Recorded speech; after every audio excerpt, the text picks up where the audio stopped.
Hello, doctor. My name is Wang Tingyue, and my metric number is MEC231008. So this is my presentation of the AA, and the title of my report is Comprehensive Analysis and Mitigation of the Malware with Static and Dynamic Analysis. Chapter 1 is Introduction, which includes background, objectives, and scope.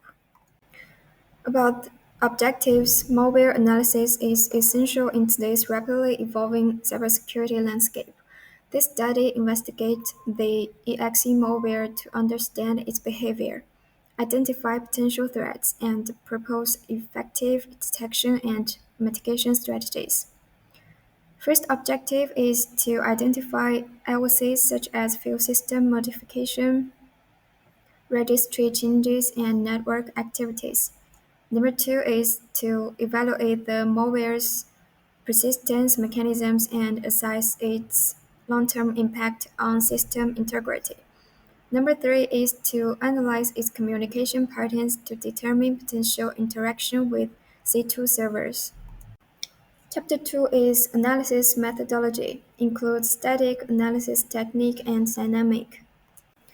The static analysis examines the malware without execution, revealing its structure and potential functionalities, and such as file information, p-header, DOS-header, sections, strings, and imports.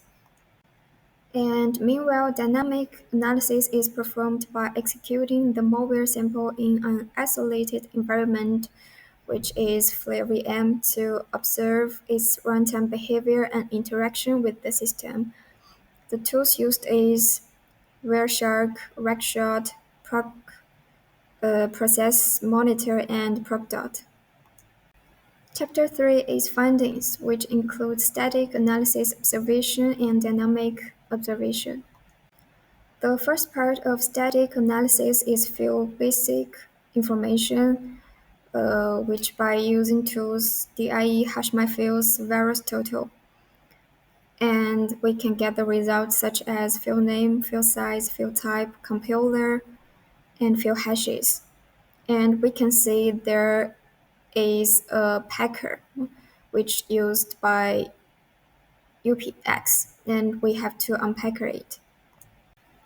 So from the virus total, the malware was flagged as malicious by 56 out of 70 security vendors on there.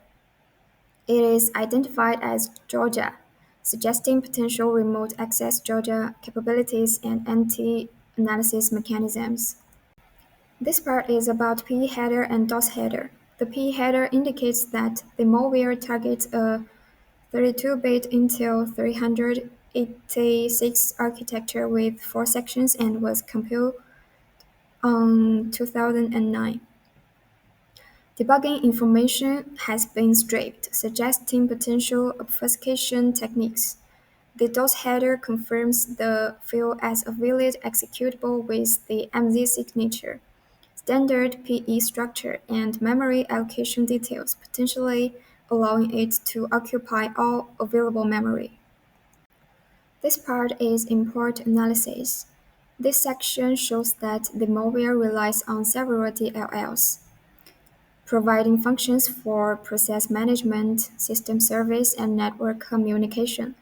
None of the DLLs are bound, increasing the malware's portability across different systems. So this part is dynamic analysis. First tool is Wireshark, was used in the Remnux VM to capture real-time network traffic on the Ethernet interface.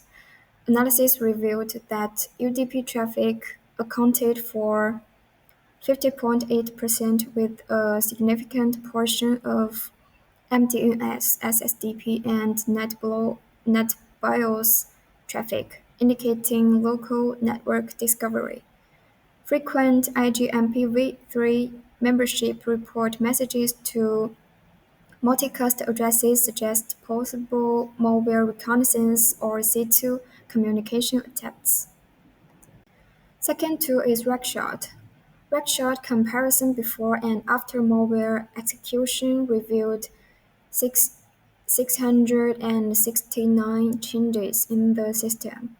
The malware deleted critical registry keys, including component-based servicing to prevent system repairs, group policy entries to bypass security controls, and Windows error reporting logs to evade detection. Modi- Modifications in Microsoft Office registry keys suggest potential persistence through macro or plugins.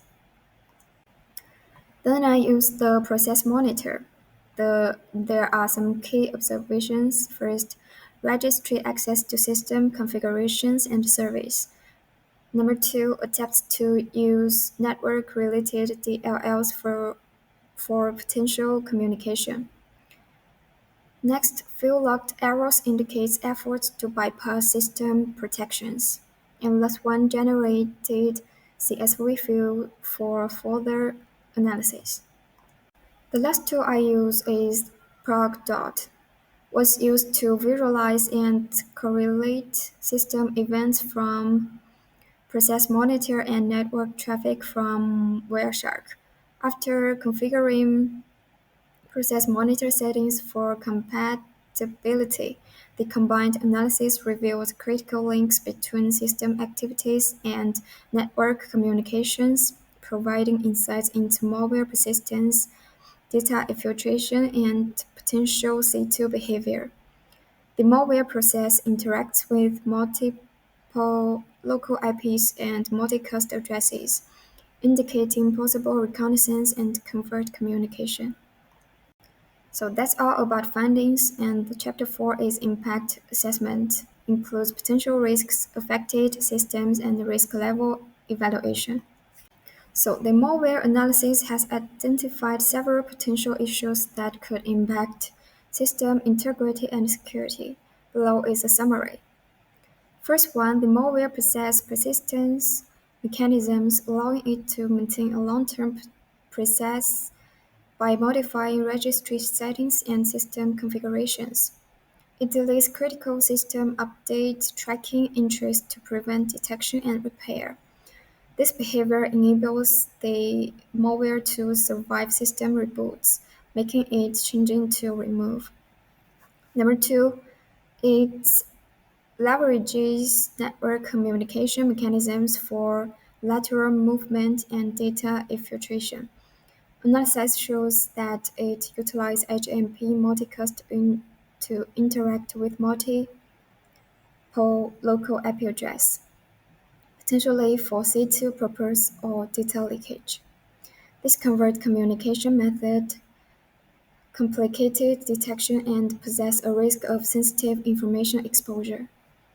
Number three, it employs evasion techniques such as deleting error reporting logs and policy setting to avoid detection by security tools.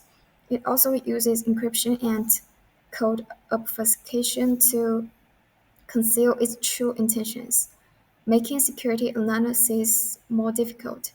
These evasion strategies hinder traditional defense mechanisms from effective identifying the malware. Chapter 5 is detection and prevention recommendation, includes short-term mitigation, long-term strategies, and employee awareness. The short-term measures aim to quickly contain and neutralize the malware to minimize potential damage and prevent further spread within the network. Include system isolation, disconnect, disconnect infected devices from the network to prevent lateral movement. Malware removal. Conduct full system scans, use EDR tools. Patch management, ensure antivirus definition are up to date. Network blocking, block identified malicious IPs and domain from firewall and proxy settings. And also long-term strategies. Focus on strengthening the overall security posture to prevent future malware attacks. Includes EDR, leverage behavioral analytics to detect abnormal system activities. Zero Trust security model. enforce strict access controls based on user identity and device security posture, regular security audits, establish an IRP for rapid threat containment, and last one is employee awareness training. So the analysis of the malware reveals significant threats, including persistence, evasion techniques, and covert network communication. These behaviors indicates the malware capability to bypass detection, filtrate data, and maintain long-term system access. Effective mitigation requires isolating infected systems, removing artifacts, and strengthening defenses. Long-term measures such as implementing EDR, adopting zero trust principles, and conducting regular employee training are essential to prevent future attacks. That's all for my presentation. Thanks for your listening.